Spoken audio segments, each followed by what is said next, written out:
कुंभ राशि वाले ब्रांडेड ही होते हैं। कुंभ वाला ना शनि का मूल त्रिकोण का घर है, शनि का वो ऐसे समझिए कि मेन हाउस ऑफिस है ना। तो कुंभ वाले ऐसे ही राजा होते हैं। इनको छोटा मोटा में कभी शांति नहीं है, वो सब उनका बड़ा बड़ा चाहिए। मटका भी बड़ा, कुंभ बने मटका, मटका बने बड़ा मटका चाहिए। इनका पेट भी बड़ा, इनका सर भी बड़ा, इनका सब गोल, इनका सब ब्रांडेड। इनको छोटा में कभी शांति हो ही नहीं सकते हैं। और आप समझ लो एक रॉयलिटी उनके अंदर नेचुरल रहता है, लेकिन वो रॉयलिटी शनि का रॉयलिटी रहता है, न्यायोचित रॉयलिटी जिसको बोलते हैं ना। तो वो ये कुंभ लग्न हो, राशि हो, इनका नैसर्गिक गुणधर्म स्वभाव रहता है, क्योंकि शनि क्षेत्री होते हैं ना। इनके अंदर का जो सॉफ्टवेयर है कभी भी इनको अन्याय के तरफ खींच के लेने का ताकत नहीं रखता। यानी ये लोग जाए भी कुछ दिन के लिए जाएं तो शनि फिर ठोक पीट के इनको लाइन पे ले आते हैं। इनके अंदर का जो विवेक है, इनके अंदर का जो भद्रता है, इनके अंदर का जो शनि का दिव्यता है, इनको ऑटोमेटिक लाइफ में शुद्धता, भद्रता, आध्यात्मिकता के ओर लेके आ जाता है। इसीलिए ये कुंभ वाले इतना जल्दी बदमाशी, इतना जल्दी गलत करने वाला तासीर में इनका होता ही नहीं है। और कर भी लिया तो उनके अंदर का वहाँ जो नक्षत्र पद है कुंभ राशि में, उनके अंदर वो विवेक जग जाता है कि नहीं मैं ये गलत कर रहा हूँ और मुझे ये सही करना जरूरी है, और फिर से वो सही ट्रैक से आके चलते हैं। इसीलिए एकादश का स्थान बता गया बहुत मैच्योर। मकर से भी ये लोग बहुत मैच्योर होते हैं। मकर तो चलो थोड़ा बहुत बचकानी कर दे, बचपना आ जाए, लेकिन कुंभ वालों के अंदर बचकाना नहीं, दे आर मैच्योर्ड। एंड वो विवेक लेवल पे जाके, मतलब सोचो कि शनि का बड़ा बेटा, मकर राशि शनि का छोटा बेटा, कुंभ राशि शनि का बड़ा बेटा, तो वो बड़ा बेटा जिंदगी में गलती नहीं करता है कभी, और ये जिंदगी भर मेहनत करेगा, बाकी लोग इसमें ऐश करेंगे, और दूसरे को देते ही इसका ज़िंदगी पार हो जाता है। मतलब छोटा भाई से लेके, दोस्त से लेके, बीबी से लेके, बच्चे तक, ओरिजिनली अगर कोई बाप है तो कुंभ वाले बाप हुआ करते हैं, ठीक है ना। ये बाप जैसे इनका हृदय रहेगा ही, स्वाभाविक बात है।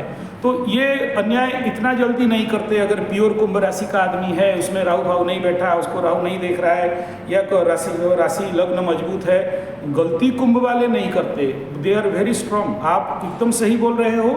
और इनको मतलब थोड़ा कहीं अन्याय, अत्याचार या जैसे इन अनलॉफुल एक्टिविटीज़ है तो उनके अंदर कोई एक तो रहता है जो उनको कोसता है या कष्ट देता है या पीड़ा देता है, और फिर से अपने आप को लाइफ में लाके, टारगेट में लाके चलने लगते हैं। तो इसीलिए इनका ज़िंदगी में उतना ज़्यादा कष्ट नहीं होता है। आप सोचो इस समय कुंभ का 7.5 चल रहा है, अभी तक 90% कुंभ राशि वालों को उतना दंड नहीं मिला जो मकर राशि को इस समय तक मिल चुका था।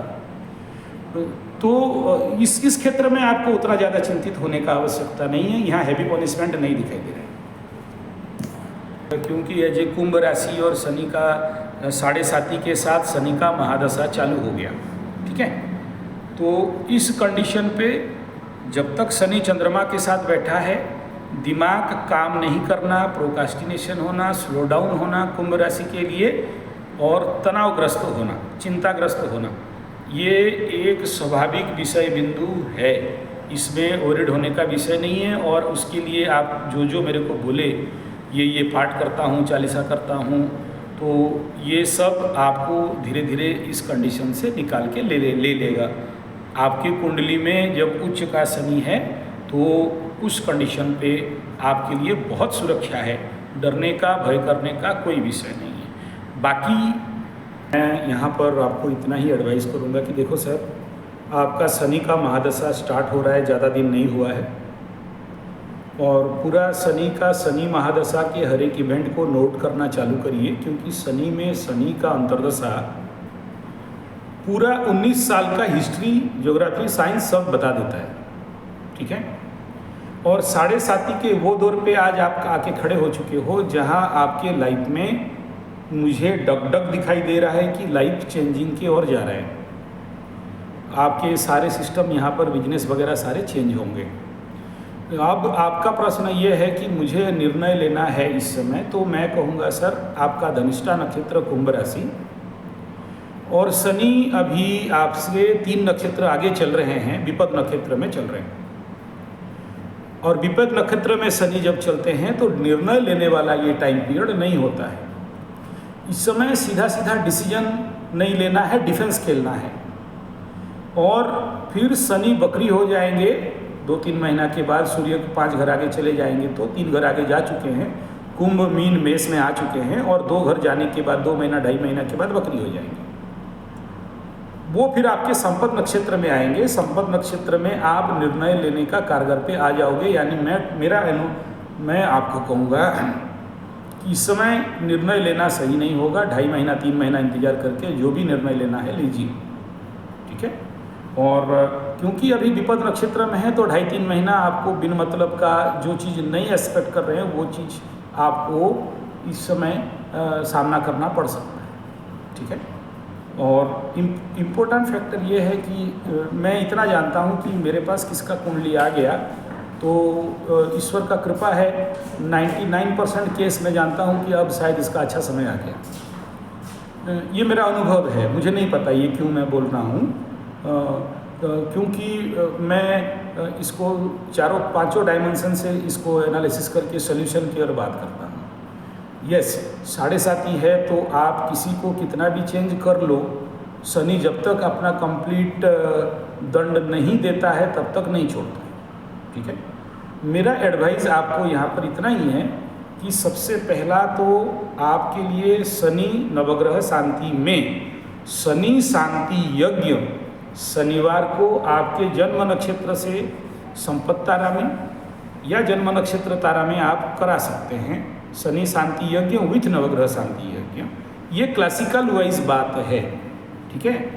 और जब भी आपका शनि महादशा हो तो 19 साल में 19 रुद्राभिषेक, 19 साल में 19 बार शनि शांति यज्ञ। आप जैसे आदमी, मतलब एकादश का शनि के लिए बोल रहा हूँ, दूसरा शनि का होता तो नहीं बोलता, ठीक है।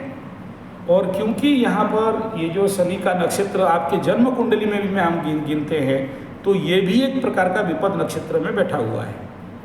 तो ये 19 साल क्या करेगा, गाहे बगाहे एक के बाद एक प्रॉब्लम लाना चालू करता है।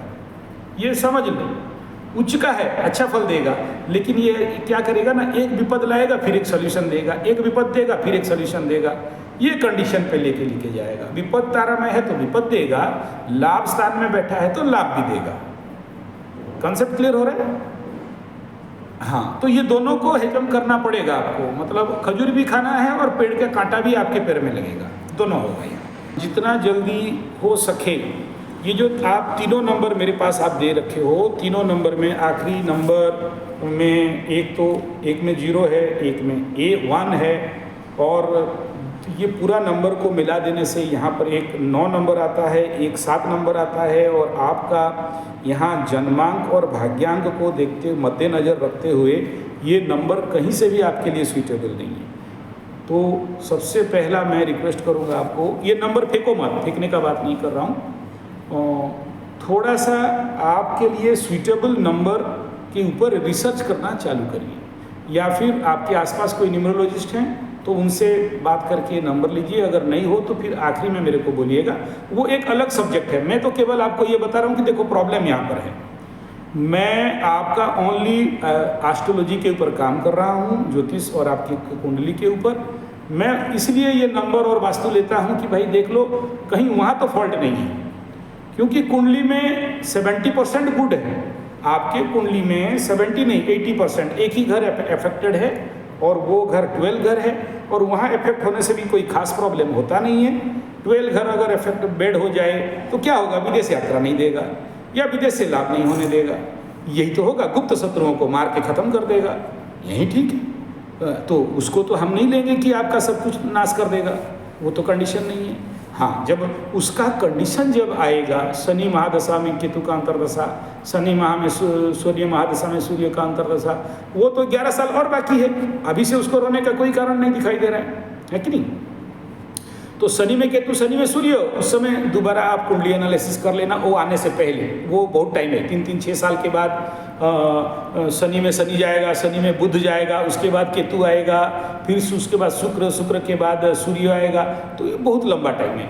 अभी जो प्रेजेंट टेम्पररी कंडीशन पे एज ए शनि 7.5 इफेक्ट या उससे पहले प्री 7.5 इफेक्ट में आपका बिजनेस डमाडोल हो रहा है, आपका नहीं, शनि 7.5 कुंभ राशि में बहुत सारे लोगों का बिजनेस डमाडोल हो चुका है, ठीक है, बहुत लोगों का, जैसे मकर का हुआ था कुंभ का भी हुआ है। उस समय में दौड़ दौड़ के लोगों कुंभ वालों को समझा रहा था बाबू इन्वेस्ट मत करो, इन्वेस्ट मत करो, तो मेरे को डांटते थे ये हमको टालना चाहता है, लेग खींचना चाहता है। हाँ, कर्म महाबली है, कर्म से कुछ बड़ा नहीं है, लगा इन्वेस्ट, किसी का 50 लाख डूबा, किसी का 8-10 करोड़ डूबा है, अभी बोल रहे हैं पंडित जी कुछ करो, बोला अभी और कुछ नहीं हो सकता बाबू, उस समय नहीं सुना। तो ये कंडीशन है, उसके लिए आपको एक प्रकार का तैयारी मानसिकता लेना है। लेकिन आपका कुंडली क्योंकि अच्छा है, एकादश का शनि है, तो मैं ये कहूँगा कि उभार के ले लेगा। बट आपका जो टेक्निकल फॉल्ट है, आपका मोबाइल नंबर और आपका वास्तु, ये दोनों आपकी कुंडली से मैं देखते हुए कह रहा हूँ कि इस दोनों को पहले ठीक करिए, जो बिना खर्चा में हो जाएगा। 500,000 रुपये का खर्चा है, उससे ज़्यादा कोई खर्चा नहीं है, ठीक है ना। तो इसमें तो मैं नहीं कह रहा हूँ कि बड़ा सा पूजा करो, बड़े सारे धंधा करो, पत्थर पहनो, पर जो आपको याद है कंठस्थ मुखस्थ पेटस्थ हो गया है, यूटिलाइज करते हो। 5 नंबर तो बैलेंसिंग नंबर है, चाहे शत्रु हो चाहे मित्र हो। एक 5 ला के आपका मतलब पैसा बचा देता हूँ, तो 5 लाने में प्रॉब्लम क्या है? 5 घुसड़ के देखते हैं एक बार। जैसे आप जो बता रहे हो ना, बिजनेस डमाडोल चल रहे हैं, ऋण में पड़े हो, और ये जो कंडीशन यहाँ बिल्डअप दिखाई दे रहा है, देखिए शनि 7.5 हो, महादशा हो, डायरेक्ट नहीं मारता है। मारने के लिए ना एक फील्ड चाहिए, फील्ड समझ रहे हो, किसी को मुझे मारना है तो राइट प्लेस चाहिए ना। अगर राहु ऋण घर में एक्टिवेट है तो बहुत बढ़िया हो गया, वो कहीं ना कहीं से तिगड़म लगा के ना सबको मायाग्रस्त करके समाधान निकाल देगा, ठीक है।